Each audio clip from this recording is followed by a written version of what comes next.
තරුණ වයස්වල ජීවිතෙන් සමුගන්න අය අල කොච්චර දැක්කද? තරුණ වයසක කියලා හයිය හත්තිය තිබුණාය කියලා අනතුරක් අභිමුඛයේ එහෙම ජීවිතේ ගලව ගන්නට අමුතු ශූරතාවයක් අපිට නැහැ කියලා අල කොච්චර දැක්කද? හොඳ තරුණ වයසේ දියැලි වල පැනගෙන නාලා සෙල්ෆි ෆොටෝ ගහගෙන ඉන්න අය ඇම්බරිලා මැරිලා ඉන්නවා. අල දැක්කේ නේද? මේකනේ ජීවිතේ.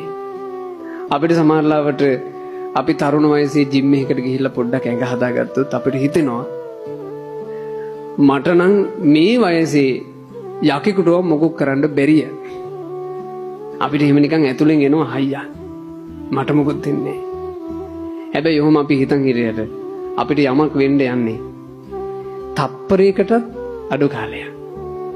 ඔයාලා දැක්කද මම දන්නේ නැහැ.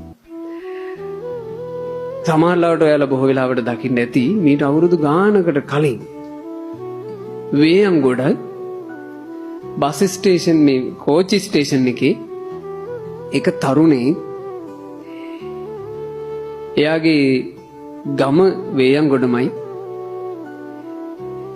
කෝච්චිය නවත්තන්න ඔන්න මෙන්න තියෙද්දි ආ ස්ටේෂන් එකේ පඩි පෙළට යනවා.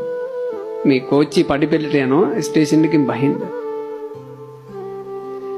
ඒ කෝච්චියේ ඒ පඩි පෙළම දිරලා තිබ්බා.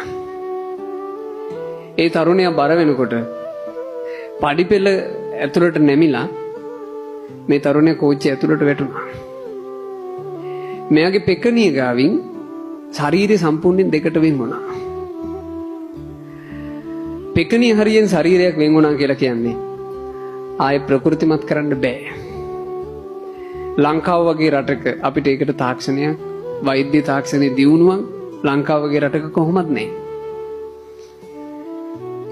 ඒ තරුණයාගේ අර උඩු කෑල්ල එළියට ගත්තට පස්සේ එයාත් එක්ක ගොඩාක් කට්ටිය කතා කර කර ඉන්න වීඩියෝවල් ඒ කාලේ හරියට ගියා. ඒ තරුණයා ජීවත් වෙලා තියෙනවා විනාඩි 30කට වඩා. ඒ කෝච්චියට කැපිච්ච නිසා ලේ ගියේ නේ හා වුණා.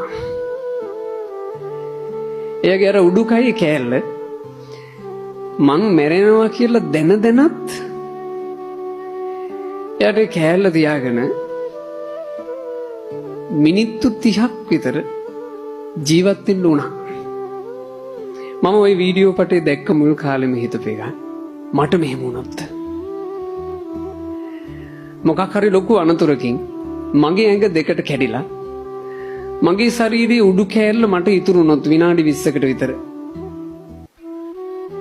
මට